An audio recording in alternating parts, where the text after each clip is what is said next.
Well, look, the Qataris feel that they hosted a very, very successful World Cup in November and December, and they want to build on that by investing in more sports. Of course, the Qatar sports investments already own Paris Saint-Germain, but they don't want to stop there. They're looking for other investments. And one thing that they've been approached about is the possibility of buying Manchester United. Now, we told you last week that a group of Qatari investors linked to the Qatari Royal Family were considering making an offer. This afternoon, we are being told that they are likely to make an offer. It is not definite. I asked the question, are they definitely going to make this bid? I was told, look, it's too early to say definite. Stick with likely. Likely is the word you should be using. Expected to make a bid, set to make a bid. That is what we understand at the moment. And of course, the deadline, if you're interested in buying Manchester United, to submit your initial bid, the soft deadline, is this Friday. Yeah, come back to that in just a moment. But you said about them already owning PSG. How can they own both? I mean, look, if you look at UEFA's rules, it says that one owner cannot own two clubs in the same European competition. So you couldn't have the same owner of PSG and Manchester United and those two clubs playing each other in the Champions League. But there are ways around this because potentially Manchester United does not have to be owned by the same owner as PSG. PSG are owned by Qatar Sports Investments. Manchester United could have another owner who comes from Qatar. And having said that, of course, in the past we've had the situation where Leipzig and Salzburg, who are both owned by Red Bull, have played in the same European competitions because they've demonstrated that they are run by different people. So the people who control one club are not in control of the other club. And we should also remember that another bidder for Manchester United, the only bidder who's come out publicly and declared that, yes, I am going to try and buy Manchester United, is Sir Jim Ratcliffe, who's said to be one of the UK's richest men. He already owns Nice in France as well. So potentially he would have the same issue if he owned Nice and Manchester United, and they both came to be in the Europa League or the Europa Conference League or the Champions League. You know, you're not supposed to have the same owner, but you can get round it by convincing UEFA that the clubs that you own are owned by controlled by different people. Interesting, intriguing. You mentioned Sir Jim Ratcliffe there. Who else is in the running?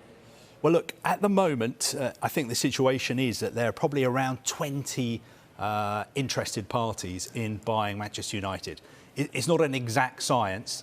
I think it is around 20. Now, out of those, we're being told that at least 4 are serious bidders. 4 are the kind of people who can pay the asking price. The asking price is, I think, at least £5 billion. I'm not sure any of those 4 will want to pay as much as £5 billion. But those who are interested, by Friday, they need to put in their bids. And their bids, just one paragraph, saying what your bid is, how much of Manchester United you want, and also proof of funds. Now, I don't think for the serious people like Qataris or Sir Jim Ratcliffe or US investors or anybody from Saudi Arabia who's going to bid, the proof of funds is not going to be that much of an issue. But then it's up to the Rain Group, the bank who are handling the sale, to discuss the bids with the Glazer family and come up with 2 or 3 preferred bidders. And then those preferred bidders will be given even more information about Manchester United, all the accounts, all the data. I imagine they will get to meet the Glazer family as well. And then the Glazer family will have to decide which one of the bids to accept, or they may decide, you know what, we don't want to accept any of the bids, we're going to keep Manchester United, or they may come out and say, we're not going to sell all the club, we're just going to sell a small stake. Because we've got to remember, they have not come out and said, we want to sell Manchester United. They've just said, we're looking for some investment.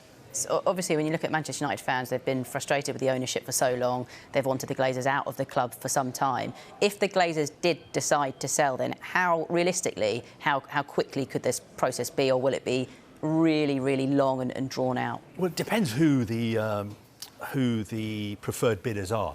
If it is somebody linked to the Qatar Royal Family, proof of funds is not going to be an issue. I imagine they will be able to move very, very quickly. So you would think that it's possible that it could be done by the end of the season. There's been talk that as far as Manchester United are concerned, they would like this done by the end of April. So there's the possibility that it could be done fairly quickly. But this is different from the Chelsea situation, because the Chelsea situation, there was a real need to get that deal done very, very quickly.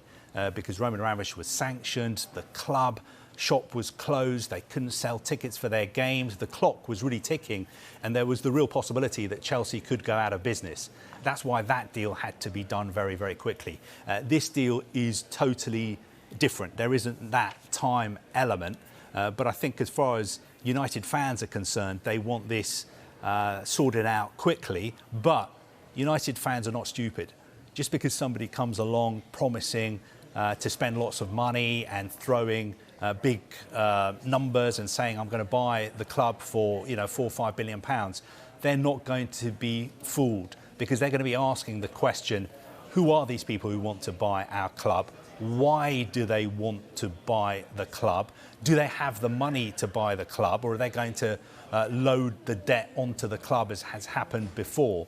So I think we've got to treat everyone who's interested in buying Manchester United with some caution, and we've got to check out why they want to buy the club. And any bid from Qatar or Saudi Arabia is going to be very, very controversial.